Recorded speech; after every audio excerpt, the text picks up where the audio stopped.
What's up, everybody? Jason here, joined by John Chapman. This is another crossover episode. I was lucky enough to be on the 49ers Rush podcast. Now, I was able to get John over here. He's a busy man, does a lot, love his work and everything. John, what's going on, buddy?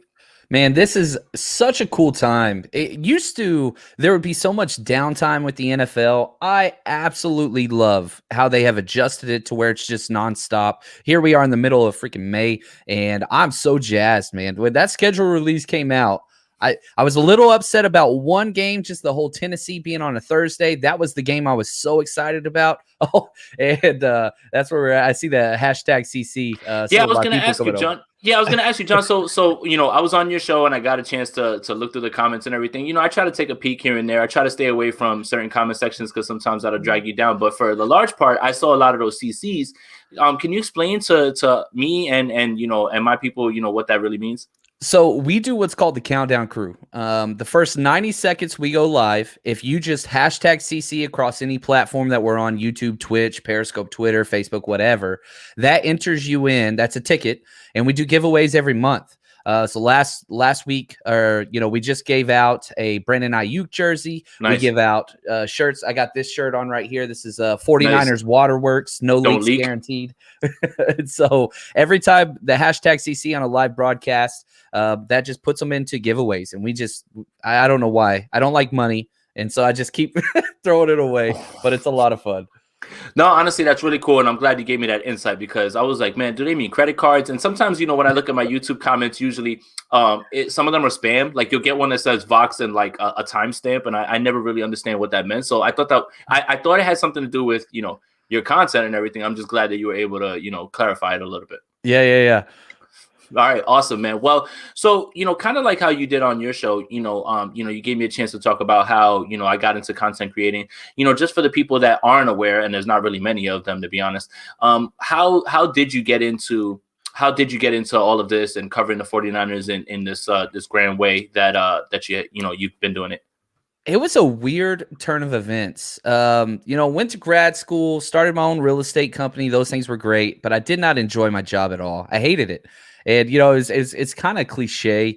The wife did the whole like, oh, if you could do anything, what would you do? And I was like, oh, I'd coach high school football. Grew up in Texas. That was important to me. That was kind of my identity. I was like, that's what I do. So I said, screw this real estate stuff, threw it to the side, started coaching high school football in Texas, and it was just incredible.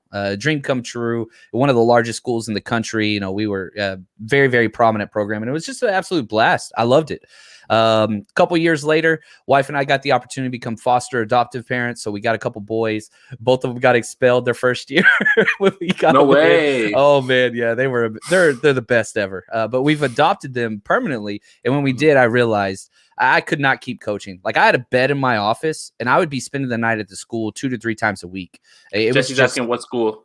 At Duncanville, South Dallas. So yeah, nice. Look us up, man. We back-to-back lost the state championship back-to-back years, which hurts so bad, but amazing program. Loved being there. But when we got our boys, it just was too much. So then I just went to just teaching, and my football outlet disappeared. And I was like, oh no, we have to change this. So then started the podcast and kind of bring in a film coaching background perspective. And again, just as a teacher, I still teach. The whole idea is to educate the fan base and create a better community, positive community. We're not toxic. I'm not a toxic dude. I believe in support, positivity, and all that kind of stuff. So that's the idea behind it. Yeah, absolutely. And, for everybody that's here and they're excited, is because they understand your work and you do amazing work and you're consistent with it. And I learn a lot from you as well, too.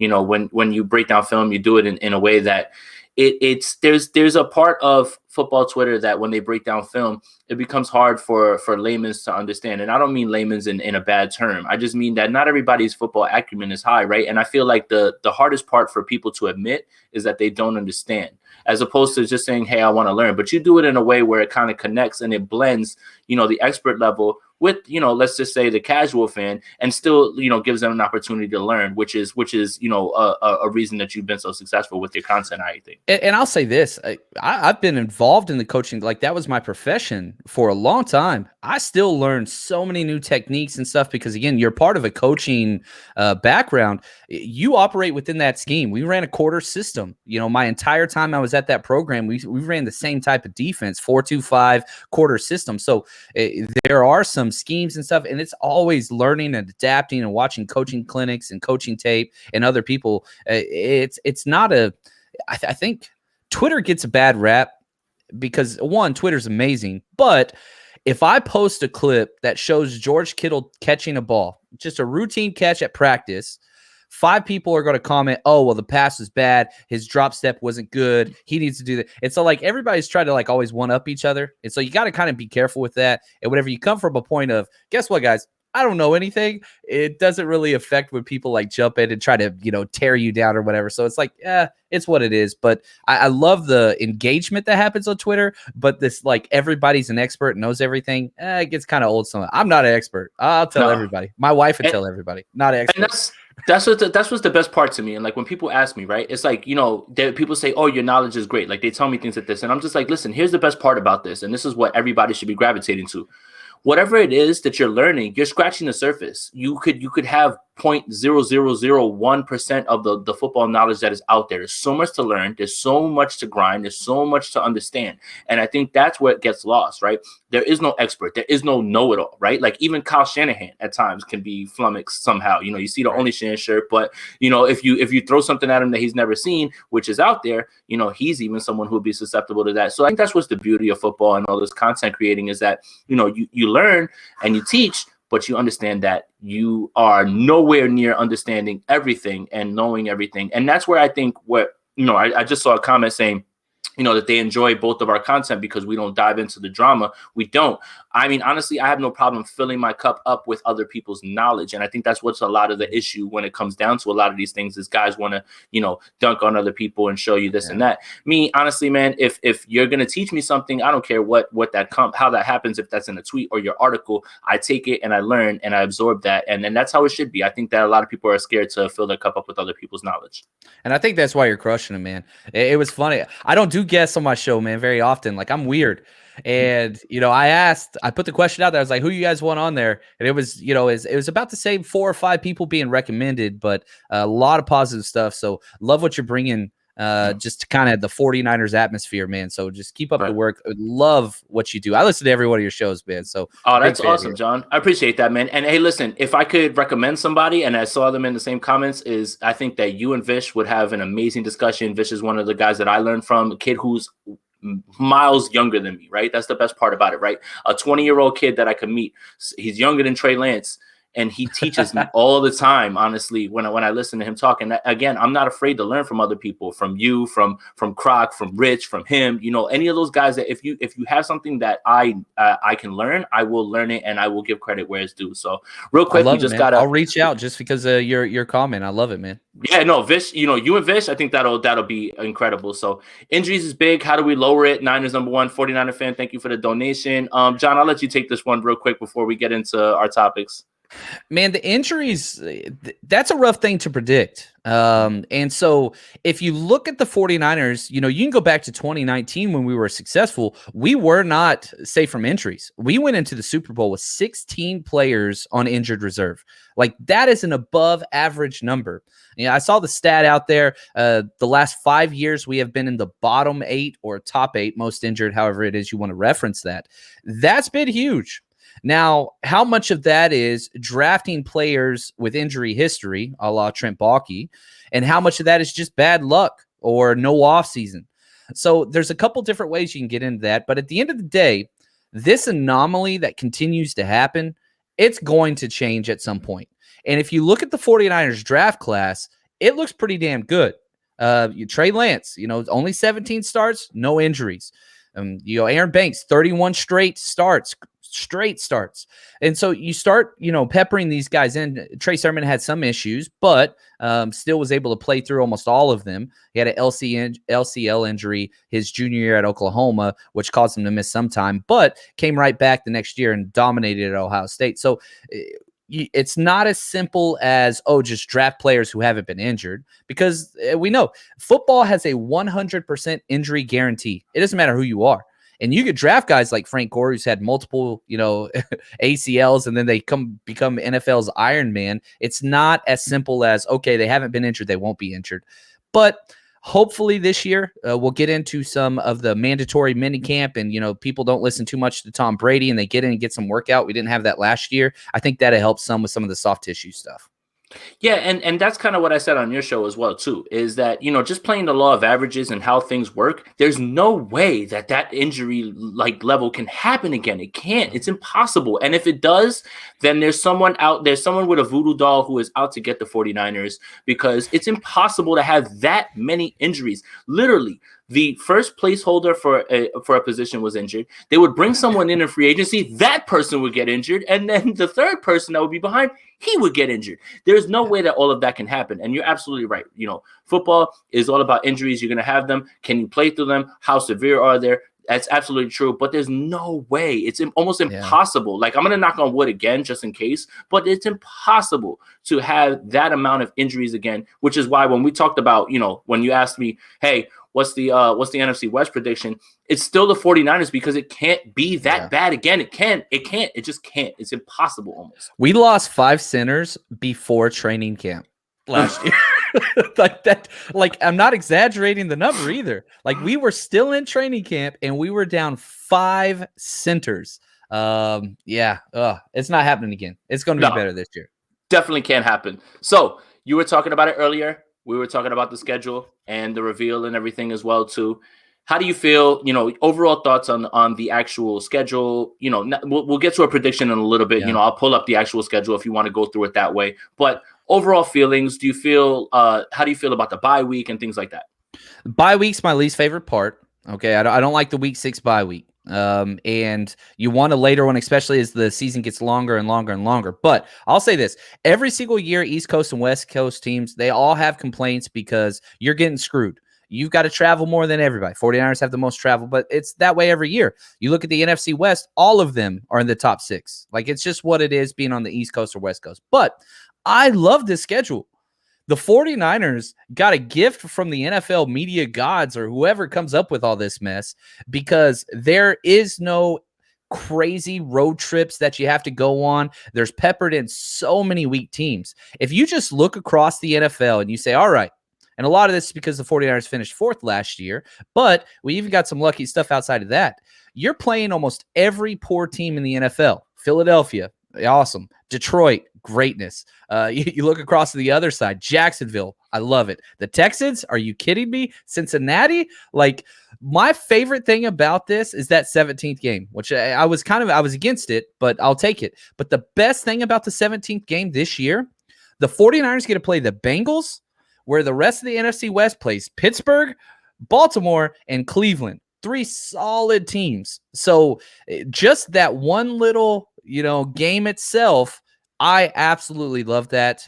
This is a fun schedule. I hate opening on the road weeks 1 and 2, but very, very winnable matchups. And usually what happens to the NFL, man, if you can just go 4-4 on the road, which there's 9 games this year, so 4-5 or whatever, and kind of hold serve at home, you're great. You're a playoff team. But man, our road games, 4 of our easiest 6 matchups are on the road. And so I love this schedule, because if you could just go 500 or above, again, 9 road games this year, holy cow. This schedule just lays out perfectly. I really, really do. I like it a lot. Awesome. Is there a game that you're highlighting that, you're super excited about, a game that has a little bit of electricity? And then I'll go after once you pick one, unless you pick the one that I'm going to pick. I think the Colts is going to be one of the best games. That's the man, Jason. I think it might be the best game in the NFL the entire season. Yeah. One, they're kind of 49ers Midwest, right? They've got a lot of 49ers ties. You got DeForest Buckner coming back. Who's going to know what happens with, their quarterback over there and kind of what happens there with Carson Wentz. Plus, man, Trey Lance, that's after the bye week. I think that's the most likely time for Trey Lance to come in, depending on how Jimmy G's doing. You might get, Carson Wentz, North Dakota State, and Trey Lance, North Dakota State. Like, how cool is that going to be? Yeah. Tell me another school that has as many quarterbacks, going right now in the past 5 years. People forget Easton Stick. He's still out there as well. But I think that's going to be probably the best game. Sunday Night Football. We're coming off a bye week too. So they got to come all the way to us, and we get a bye week before it. That's going to be a fun game. Yeah, honestly, man, that was the one that I had circled, and for foolish reasons, because I believe in the narrative of revenge games. I run with the narratives that I like. So the DeForest Buckner revenge game is something that I am fascinated with. Carson Wentz, where will he be in that game? And there is something to the Colts being very, very good, and what you talked about, like being similar to the 49ers. They're built with the offensive line. Getting to watch Quentin Nelson, play as well too. Eric Fisher's not going to be able to play in that game, but the Colts are really good, honestly. And I think that's a game that people kind of overlook. But I mean, Sunday Night Football, you're going to be getting DeForest Buckner back. That has a lot of juice. I would have said the Packers game, but I don't foresee Aaron Rodgers being the quarterback there. So if it's Jordan Love or Blake Bortles, that game loses a lot of cachet, honestly. So I mean, and I said Blake Bortles because, and this is why you're laughing. The idea that I could even say, hey, a first-round quarterback that you drafted or Blake Bortles lets you know how bad Jordan Love has been in practice, honestly. And you hasn't even been activated yet.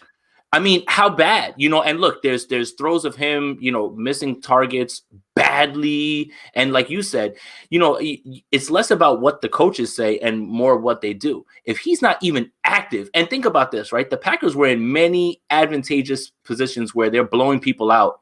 And they still never even thought enough to bring him in, maybe to get some reps, while the game's in hand. They're that against playing him.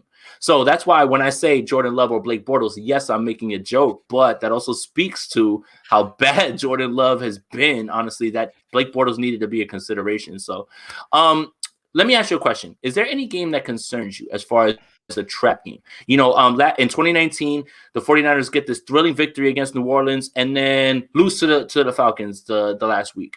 Is there any game that concerns you? Is there any game that, you should think about, hey, maybe this team would have a letdown? Yeah, whenever you look at the second half of our schedule, there's a lot of, games that you'd circle and say, oh, that's a W, but it's sandwiched between or comes immediately before or after a really tough pivotal game. So for example, if you look at the Vikings, which I don't really believe in their roster, so much turnover, Kirk Cousins, obviously, whatever else. But guess what? We play at Seattle the following week, which I think is the most difficult game on our schedule. So, overlooking things like that. Then you go to the Bengals the following week. Again, I think that's a very easy winnable game on the road, but it's coming after Seattle. You go to the last week of the season, week 17, the Texans. I think the Texans are going to have the first overall draft pick next year, whether Deshaun plays or not. That's, again, another terrible roster. But it's sandwiched in between at the Tennessee Titans, at the Rams. And so that's one of those games where the NFL parity always shows up. And again, you look at, the Texans, and we got them at home. That's an easy W.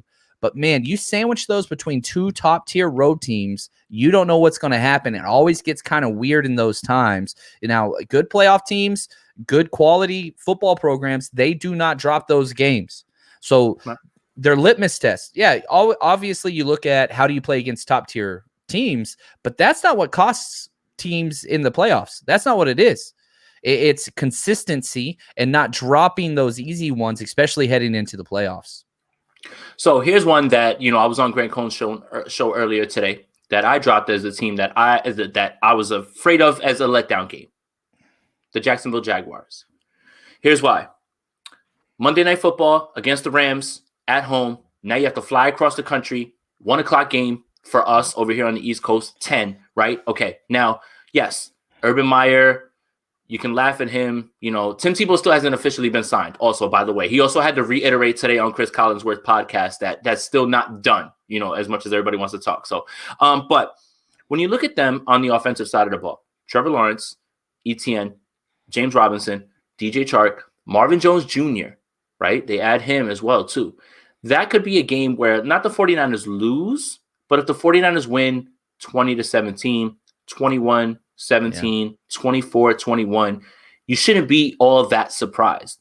I think that, when we talk about these football players, people just expect them to be Iron Man as far as flying back and forth. Look, I flew to Cali for a few days to mess around and catch footballs from Andrew. My body was recovering days after. Like, it was just and I wasn't playing football, like I ran around for like an hour and a half with him. That was it.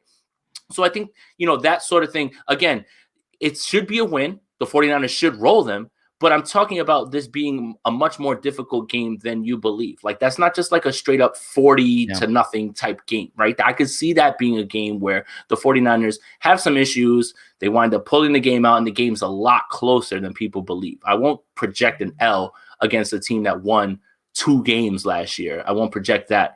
But I could foresee some messiness when it comes to that game. So that's the game that kind of concerns me a little bit. Plus, Duval is just a crazy county if you've ever been there. So I have. That's actually one of the games on the docket for me to visit. So while we're talking about the schedule, before we get into predictions, you're very big on going on the road, right? You were in Miami for the Super Bowl. I was too. We weren't linked up then. We weren't linked up then. So I was just there, just honestly aimlessly wandering South Beach, waiting for the game to start. But are there any games that you are circling on your calendar to meet up, things like that, things that you're going to be doing? So my manager's going to get pissed off at me about this. Our site's not live yet, okay. But we're starting, and a little bit of spoiler alert here. We're doing 3 road trips this year. The 49ers Rush podcast, 3 of them. And it's not just like, hey, we're going to the game. No. We're doing all out entertainment, booking venues for the night before, throwing 49ers parties, raffles, giveaway, live broadcasts, drinks. It's breaking news, guys. Right here on the pod. I'm going to get in so much trouble. That's okay. So anyway, we're doing 3 trips this year, and it's going to be incredible. As far like detailed, like we're getting group rates for hotels to try to save some money. Again, we're selling tickets to some events, and we're doing all kinds of stuff. It's going to be great. The 3 games that I'm going to this year, 49ers Rush, or it's going to be called the 49ers Rush Road Trip. Site's coming live this weekend, so stay tuned for that. We're doing week 2 at the Eagles, Philadelphia, man, and Chase is coming out, and he's going to be recorded with us, and we're going to be. I'm so freaking pumped. I love Philly. Yeah, I can't wait. I can't wait. Yep. So we got that one. We're doing week 8 at the Bears Halloween, Chicago. I'm going to be there too. I already booked for that too. My man, dude. And then week 18, which I think might be the most important game on this thing here in Los Angeles. I live in Pasadena, California, so a little bit of a local game for me. But SoFi Stadium, I love that. That place is beautiful. And we're just going to, 49ers, it's a home game, but it's away from, Santa Clara. So those are the 3 games that we're doing. I'd like to add more, but man, the finances and all the stuff that goes into it, it's a huge ordeal. But if you're one of the people that's wanting to go to some games this year, and let's say you go by yourself and you travel by yourself, or you can't afford tickets for the whole family, you're not going by yourself. Pick one of those games and you come hang out with us. We're going to be tailgating together. We're going to be drinking the night before together. It's going to be a communal hangout. This is who we are, faithful, showing up and having a great time. Oh man. So now you just kind of got me hype about just look, if we're already going to be linking, because I've literally already booked my flight and everything to go to Chicago. That's done. Philly is super close. That's done. Now you're kind of talking me into going to LA week 18, man. And hopefully that's not the last time the 49ers play there. They play there maybe a few weeks down the line. They'll be playing there again. I like that. Awesome. So look, real quick, we'll go through it. Not really too many explanations. Just, I'll throw out a game. WL. Let's just, keep it as simple as possible. So 49ers Lions, I got it as a W. Yeah. Okay. 49ers Eagles, I got it as a W. Yes. Back-to-back games against new coaching staffs early in the year, new quarterbacks. Love that, man. Gift from the gods. Absolutely. Jordan Love and Blake Bortles come to town. I've got that as a W as a home opener. Honestly, honestly, John, I really don't foresee Aaron Rodgers playing this year for the Packers. I really don't. It's beyond repair, and it's been happening for years. It's like the worst kept secret. Honestly, I don't understand how anybody could think that anything other than what's happening is going to happen. And even if he does play, if you remember, we have the Packers number, and somebody's going to say, well, they beat us really bad last year. If you remember, that Whole was team at the COVID. that was the close call COVID game. No Trent Williams, Jimmy G, Kendrick Bourne, Debo, Ayuk, Mostert. Yeah. Everybody was out. Craycraft was our starting number 1 wide receiver that game. Good Lord. And Justin School kind of wrecked the whole game. I think he gave up like 3 sacks, whatever. But so he only plays bad against the Packers, though. Honestly, John, like, it is like weird. Whenever he plays the Packers, only it's like when he just like the egregious misses happen. I'm sorry, I didn't mean to cut you off. No, I think you nailed it. Like, I'm higher on School than most, but that's left a bad taste in our mouth because that's the last time we saw him. But even if Aaron Rodgers is back, I count this as W. It's just a bad matchup for the Packers. Yep. Okay. So 3-0. Seahawks 49ers, first time that they tangle, is a regular 1 o'clock game for you guys over there on the West Coast. One of these games will be dropped versus Seattle. I think the hardest game on our schedule is at Seattle, but one of these games will be dropped. So I'll go W here, and that leads us up to 4-0, which, again, Matt, you're not going to be switching no quarterback if you're 4-0 with Jimmy G. That's not happening.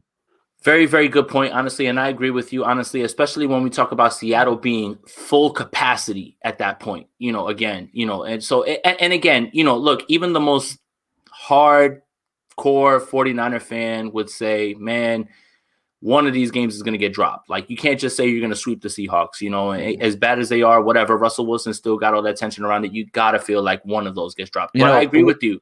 We're big bettors on our podcast. Like we go through and all this stuff. I tell you this, betting on divisional football in the NFL is dumb. One of my tenets. Yeah. You don't do it. Don't do it. Yep. It's just too unpredictable. And so everybody's like, oh, no. Don't bet on divisional games. Don't do it. You can bet on the over. You can bet on the under. You can bet on whatever. But point spread in divisional games, I'm telling you, it's a waste of money. Absolutely. Okay. After that, the 49ers actually go home to Glendale, Arizona. Cardinals, October 10th. What do you got? I got a loss there, man. Okay. I don't like the way that we play the Cards for some reason. Again, you're looking at this schedule, and again, you break the schedule up into quarters. That's what every team's always done. You break it up into 4s. Well, now we got 17.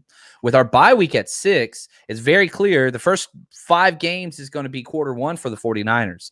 If you can get out of there 4-1, 3-2, you're elated. You're very, very happy. And I think that, we're going to drop that Seattle or at the Cardinals game. It's possible to go with, another crazy run where you're 9-0. That's only happened twice in 49ers history. You don't want to predict those things. If they happen, you love it and you celebrate it. But predicting those things, very, very rare, despite how good your team is. Yeah, absolutely. And that's the part that I caught myself when we were going through the schedule. I was just like, man, why am I giving so many W's? You don't want to be over optimistic, especially with the parity in this league. And also, we're talking about this on May 13th. When the games actually start to play after week 1 and you start to see other people on film, you're like, oh man, they're going to cause you problems here and there. So right now, all we're doing, this is just a fun exercise to fill content and just, have a good discussion about. But you know what? I'll give them the W there, but I'm going to give them a loss next week to the Colts on Sunday Night Football. I really do think that this is going to be kind of circled for the Colts, and like we're arriving and things like that. Can the 49ers win this game? Yes, obviously. Yes. 49ers can beat every single team in the NFL, hands down. Having said that, man, the bye week, you know what? I'm going to go against you. I'm going to go against you here. I'm going to say we get this W here. I think that this would be the W game, and I'm going to go opposite. Week 8, the Bears, I could see that being a loss. I really could see that being a loss. Okay. So I think that in a 49ers fans' wet dream right now would be Trey Lance versus Justin Fields. Don't know how that is going to play out, especially if we're talking about right now, you and I both have the 49ers having 1 loss going into this game. They're not switching with 1 loss. They aren't. No. They are not, honestly. Okay. So, and to be fair, real quick before we jump to the next point, if we're at 1 loss to that point, you're hoping and praying.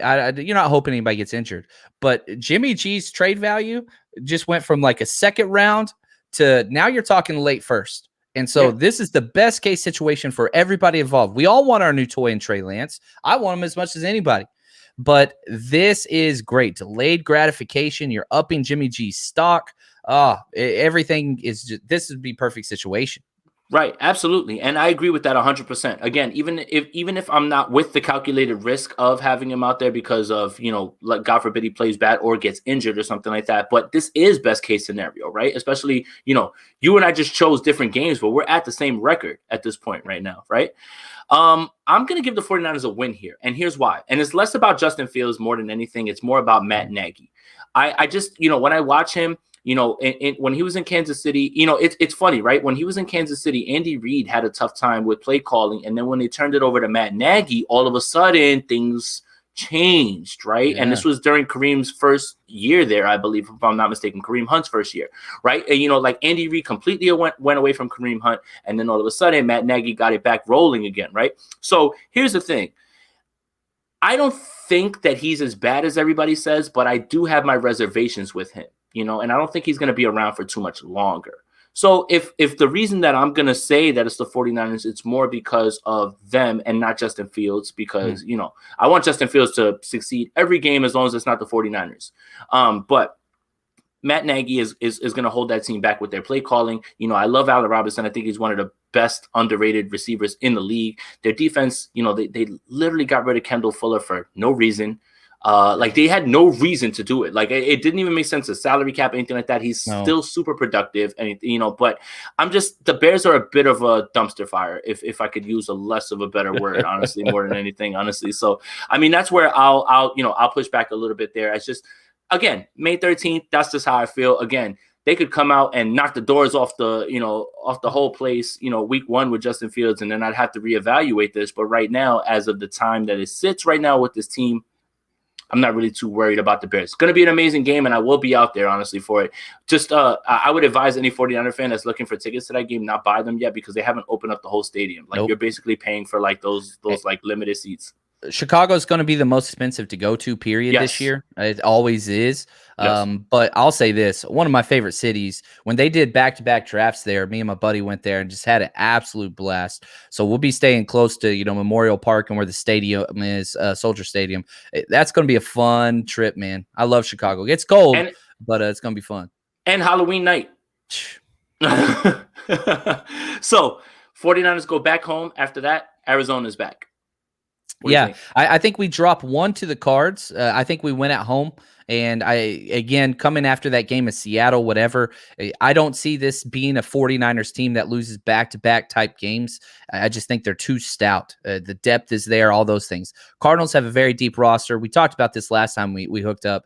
A terrible coaching staff.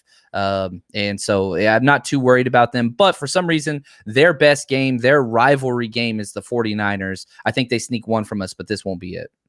So again, we talked about this on your show. It's less about the coaching staff, because I really don't think anything of Cliff Kingsbury, and I really don't think much of their additions. Malcolm Butler, AJ Green, JJ Watt.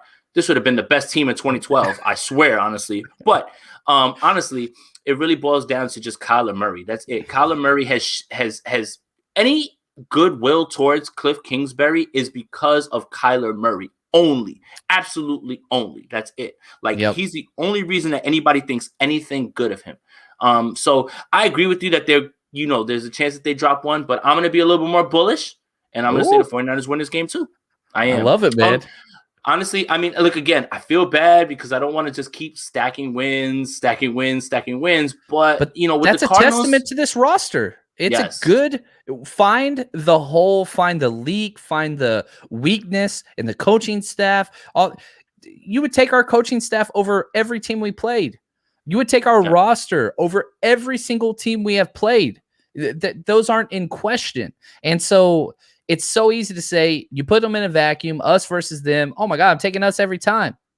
Yeah. But then the NFL, sometimes, they do the crazy parody and whatever else it happens.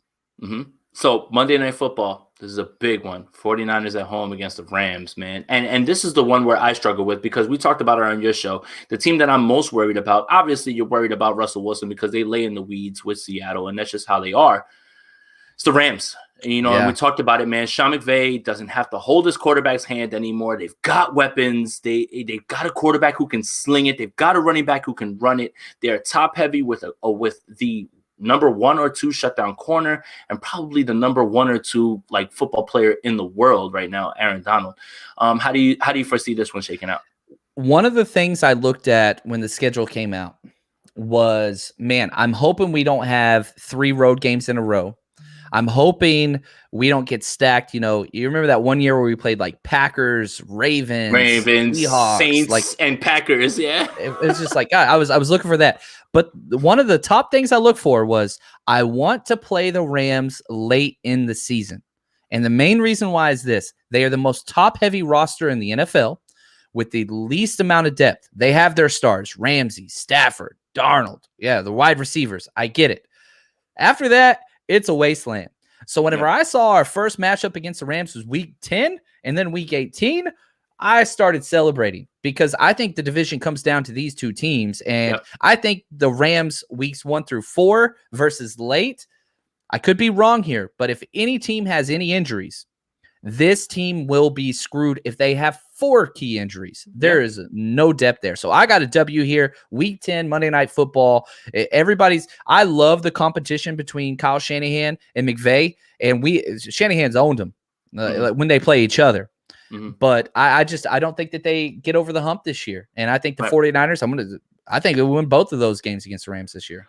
So here's my thing, right? And I see in the comments, Jesse's put it, not worried about the Rams, the defense take a step back. They will. Obviously, losing Josh Johnson and losing those guys in the secondary, that's not going to be easy to replace. But here's my counterpoint to that. Bringing in Stafford scores more points, and that's the problem. That's the thing, okay? So, but you're absolutely right, John. If this team has even one injury to one of these superstar guys that they have, it's over because the depth becomes so thin, right? And I think that's really a good point that you brought up.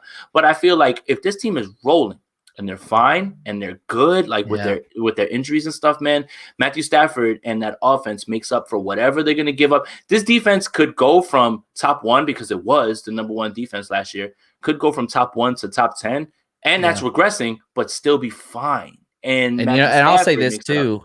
I think Cam Akers could lead the NFL in rushing. I would not be surprised. I'm so scared of that, honestly, because now you have to worry about the quarterback throwing the ball over your head. Defense has never had to worry about before. And at the end of the year, Cam Akers came on when they finally just gave him the actual workload. We were all big on Darrell Henderson going into fantasy, but for no reason, honestly, because they just went right ahead and just went and got Cam Akers. So, and Cam Akers really came on at the end of the year. So, I'll give them a win in this one as well, because it's a home game. And again, even if Salah's not there, they understand the scheme. Shanahan can give DeMeco Ryans the Cliff's notes of what they're going to be trying to do. But I just worry about having a guy who you don't have to talk to all the way up to the last 10 seconds, with the clock, and he's able to do things with his arm that Jared Goff will never be able to do in his life. I don't care who he hooks up with. So 49ers Jags, I got this as a W. I just said it was just going to be a tougher game than I think people think. W for sure for me. Yeah. That's a bad team. Bad team. Vikings at the 49ers, November 28th. So you talked about the roster and not really worrying about, the Vikings. I will say this, right? And this is where me and 49er fans kind of disagree on Kirk Cousins a little bit, right? The only reason 49er fans don't really like Kirk Cousins is because he's a dork.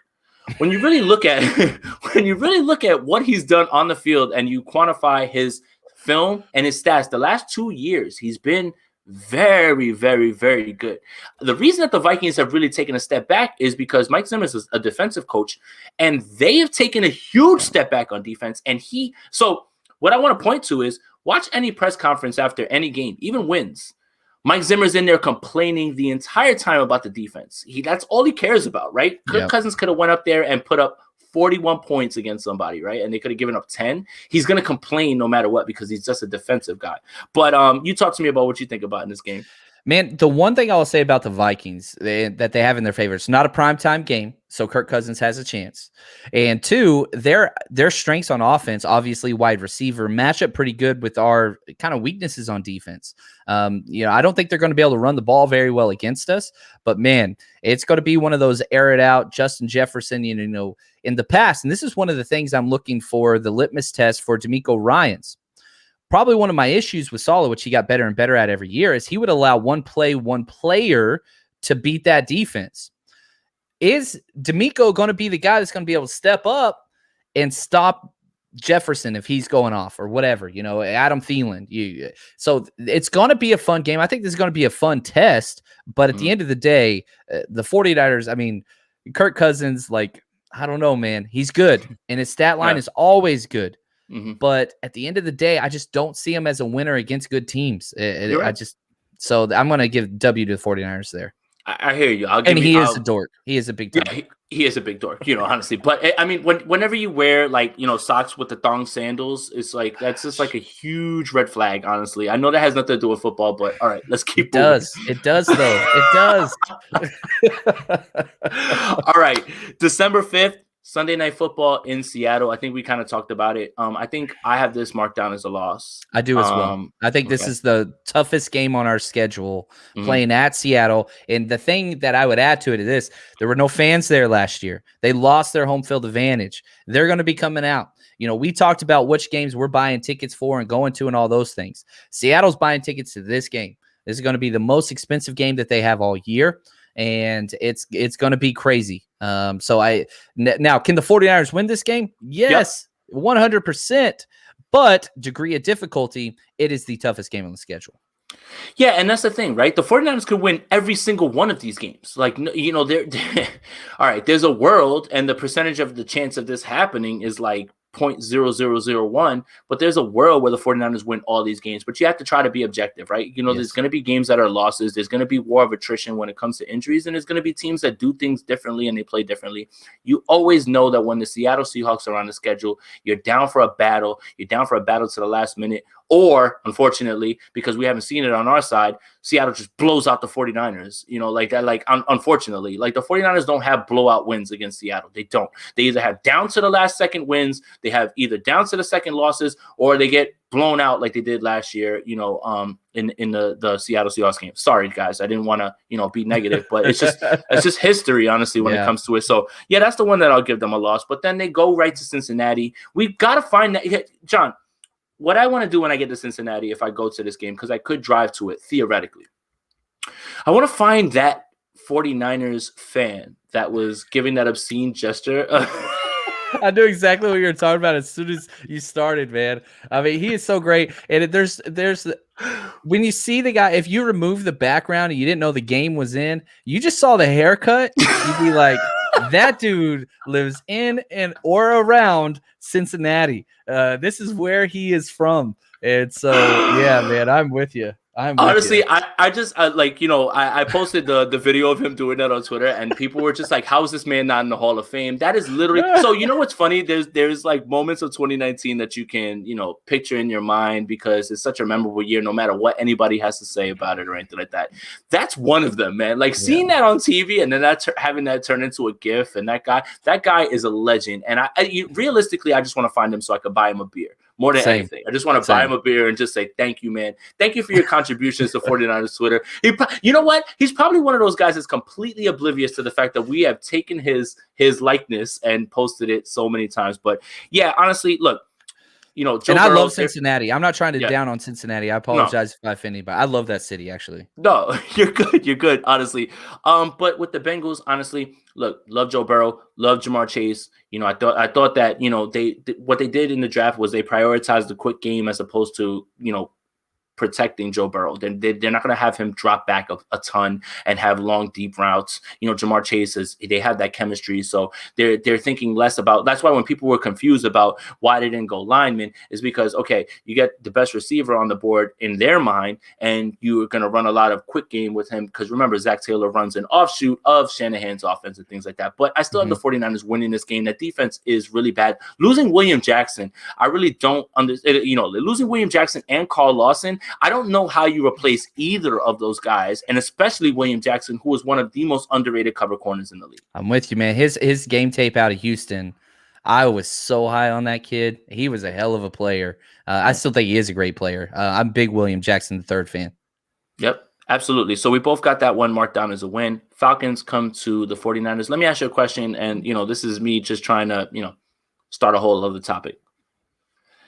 Is Julio Jones playing for the Falcons or is he playing for the 49ers in this game? Every time I go down this damn rabbit hole, Jason, Mhm. I get so happy and I get I do so too. excited. He's my favorite player in the league. I've never had my favorite player in the league play on my team ever. And so, man, there's so many ways it makes sense. It's going to cost a second round pick. If the 49ers do that, now you don't have a first or second round pick next year. That's my biggest thing. Not even the salary cap. Yeah. The only way that I can make it make sense, and stay with me now, we go through a couple weeks. That's the only way. Now, if they trade Julio Jones before this season, I don't think the 49ers are going to be involved.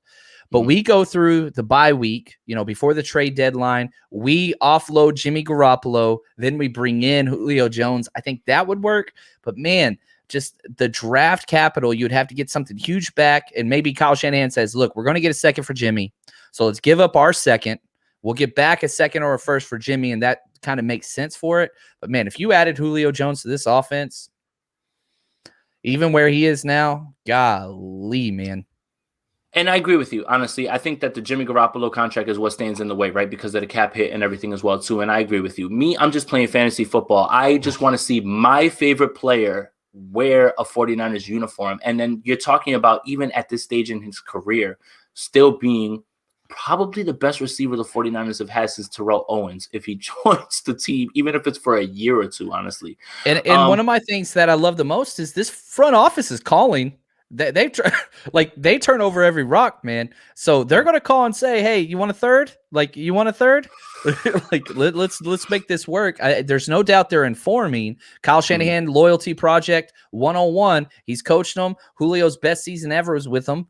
So I mean, the ties are there. He knows the system. He can come in right away. It's just the draft capital. If they take a third, all right, let's figure some stuff out here.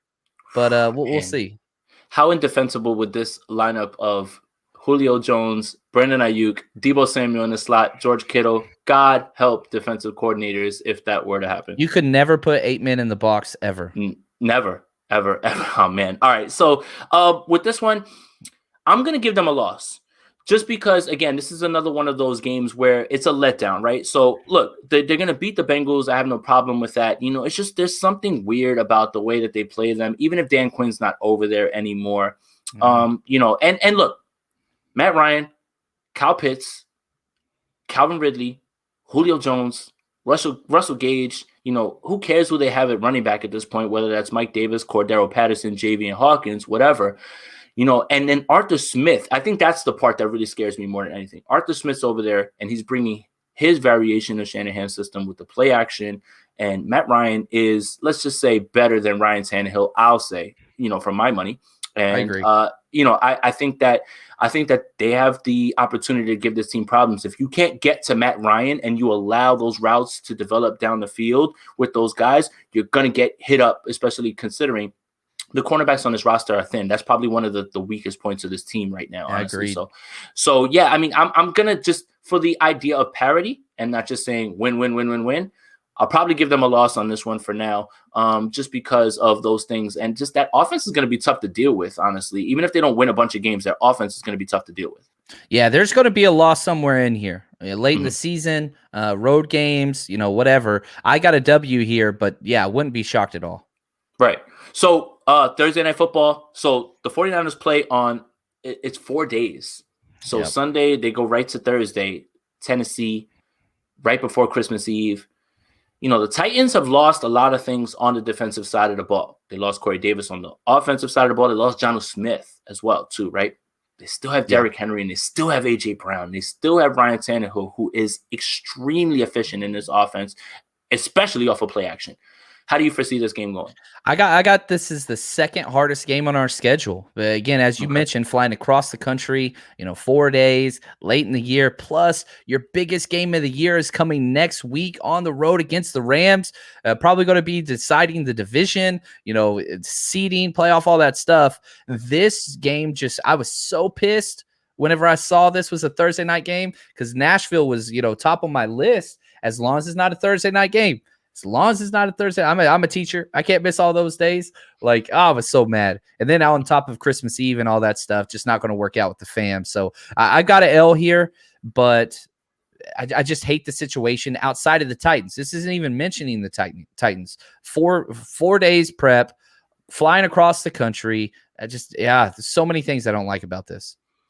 Yeah, and you're absolutely right. That's why I'm not going to this game. More about, closer to Christmas, can't be away from the family. I can't drag them that way. And honestly, traveling right there next to Christmas Eve is like that. If anybody's ever seen Home Alone, and I hope you have, that's exactly what it's like, honestly, at this point, especially considering if things keep going in the way that they're going with COVID regulations. So I could definitely foresee this being a loss. But since I gave them a loss to the Falcons, I'm going to pencil in a win here, honestly. I like it. Yeah, just you know what? I think this is going to be a great, like you said, litmus test, right? And this is at the end of the year, right? You want to be rolling. You have to be able to go into cold area places, which Tennessee is going to be freezing December 23rd. You have to be able to go in there, either run the football or just be able to play postseason football, which is, you're not going to be able to score 40 a game, against playoff teams. And who knows if the Titans will be, but I think this will be that sort of test. Nashville is always lit as far as the town. So that game is going to be on fire, and it's definitely going to be a nationally televised game. So I will pencil in a win for them here. Agreed. I got it. No, sorry. No, I had an L for the Titans. Now I'm looking forward to week 17. I'm sorry, the Texans. Oh, with the Texans? Yeah, that's a W. We don't got to talk about that. That's the easiest game on the roster. Deshaun Watson's not playing in this game, and even if he did, that's probably a win as well too. So so week 18, this is it. Ooh. And you know what? It's almost like the NFL thinks the way that we're thinking. This game might decide the division. This game is going to be for playoff seeding, right? I think we all both agree that this team will make the playoffs, especially when you consider the extra playoff spot. Yeah. It would take something disastrous for the 49ers to not make the playoffs this year. It's just a matter of where the seeding is. But it's funny that the NFL usually puts Seattle there at the end just because they think that's what's going to happen. And I think this is a bit of foreshadowing because the NFL kind of believes what we believe. Yep. This is going to be an amazing game in SoFi Stadium. What do you think, John? One, we'll be there. I'm going to be at this game, and I'm so You're convincing me. It's going to be – dude, that stadium is legit, man. And on top of that, it's going to have over 50% 49ers fans. One of my favorite things about going to Rams games, their chant that they broadcast over the speaker is "Whose house?" and then they yell "Our house," and then the fans leave in the third quarter. It's really this is, you guys should, if all teams in the NFL, that is not the chant that you guys want to do. I think that this game, I feel more confident about the 49ers winning this game than I do about the 49ers beating the Rams at home.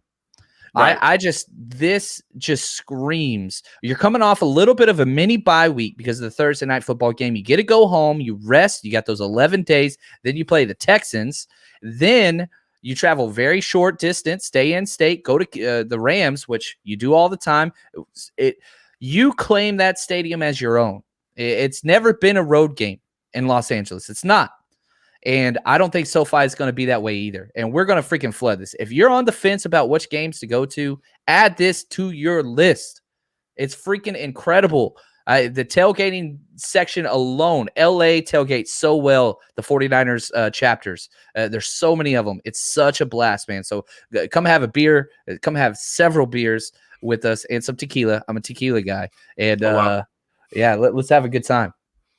Yeah, this is going to be such a fun game, and that's why the 49ers are going to have another primetime game because that last week is open for whatever Sunday night football game they're going to use. And I think that they're going to wind up flexing this one into it because I don't really, when I look through the schedule, unless something is of a tie-breaking, narrative or any type of situation, then I could see somebody else being flexed in. But when you're talking about cachet and you're talking about the two teams that we expect to be 1 and 2 in this division, I think that this is going to be the game that gets flexed in. This is going to be another test for the 49ers, and I think the 49ers stay 6-0 against the Rams. 6-0 straight through, honestly, all the way through, man. I love it. I love, what they've done. And look, and I talked about this on your show. Look, 49er fans don't like hearing this stuff, but Sean McVay was incredible last year. He was, man. With play calling, he was incredible. And now, you're pairing him with a guy who can do everything that you need him to do. Honestly, their scheme is not hard. For people saying Stafford needs to pick it up, he'll be fine. Trust me, he's going to be fine. I'm not really worried about that at all. Sean McVay is going to be able to dial up these plays for him, and it's going to be tougher to deal with, I promise you. And that's what we were talking about with Cam Akers, right? All that stuff opens up the box for him because you have to watch Kupp Woods, Van Jefferson, Yeah. Deshaun Jackson, who even if he plays 4 games, it's going to be tough to cover because he takes the top off the defenses. But I will give the 49ers this win. I'm at a point where I think I just went 13-4 with the 49ers. Same here. Yeah. Okay. So that is where we just have picked different games. But when you overall look at the schedule, you look at it as the 49ers can win every single one of these games. And you can make a case why they should win every single one of these games, especially on May 13th. But as we go through the season, you're going to start to see trends. You're going to start to see things that people are doing differently on film and how they can give problems. And then there's always those games that you can't account for. Those games that you're just like, this was an automatic win. How did they lose this game? Those type of things. But I think that this is what makes this exercise fun. And I think this is an exciting time for 49ers fans because they should be excited and think along these lines of 13-4, 12-5, which would easily have them in the playoffs. So. No, I think we're in that range. Yeah. And so that's the expectations. You look at the Vegas odds, that mirrors kind of what we just went through. We're top 4 or 5 odds to win the Super Bowl. And so whenever you look at those things, that's what Vegas sees. That's what, again, if you look at, national media, that's what they're seeing as well. We're Niners guys. I get that. But 13-4, that is a very realistic expectation. It would take, the rash of injuries that we're seeing over the last 2 years for this to happen again, which again, someone would have a voodoo doll if they made this happen a third year. Honestly, I swear it's almost mathematically impossible. It's almost close to just being an impossibility. But again, with football, things change. John, I appreciate you, man, for coming on here. I thought this was a great discussion. Everybody has been, great in the comments as well too. John, tell everybody where they can find your work, what you've been working on, and anything else that you want to announce to anybody at this point. Yeah, Twitter's where I'm most active, as most people are, at JL_Chapman. 49ers Rush wherever you listen. YouTube's probably the best place just because very similar to your show, we always do video. We implement a lot of film and kind of what we do. So 49ers Rush on YouTube is probably the best place for that. And again, if you're going to one of these games, again, Philly, we're doing Chicago, and we're doing the Rams Week 18. Link up with me. We're going to have the stuff out this weekend. The site should be up. And come travel with us and just have a blast with us, man. We're playing your whole weekend for you. Awesome, John. And I'm so glad that we were able to get this done. I had seen plenty of times people were saying like, you got to get John and we got to talk and everything. It's just, again, when you see people from afar on Twitter, you don't know how to interact with them, engage. How do you do that? Yeah. But hey, you know what? I'm glad that we made this happen. People seem to enjoy our interactions and we should do it more. I mean, we're going to do it in Philly. We'll probably do it in Chicago as well too. But during the season, you and I should try to link up at least once a week, depending on your schedule and everything. 100%, man. I'm with you. But yeah, I enjoy the discussions with you, man. I didn't know how this would go, but our chemistry seems to be good right away off the bat. We didn't fight, man. I was hoping for a fight. I'm just saying. No, I know honestly, you're 6'5". You got me on the reach. That's just an internet rumor, man. I don't know if I'm that tall, honestly. I think it's more the hair at the top, but honestly, man, it just speaks to how positive you are, your football acumen, and just the overall nice person that you are. Honestly, that made this so easy. It made it seem seamless, like we had been speaking for weeks and weeks, and we just kind of just hopped on and did this. So, man, thank you again, man. I really appreciate you being on here. Absolute pleasure, man. Excited to see where you go with all this stuff, man. You're crushing it. Same with you, man. And, just make sure that you follow John everywhere. Follow him on Twitter. Make sure you subscribe to all of his podcasts. Subscribe to his YouTube channel as well, too. I'll be back the rest of the week. Tomorrow, I'll do a live show Saturday. I'll be with Grant. We're going to be talking about rookie minicamp because he's only going to one day, which is Friday. That's the only day that they're allowing beat writers in there. So we'll have some in-depth stuff with him. And, me and John will collaborate, again, down the road. So, for Jay, for John, we're out of here.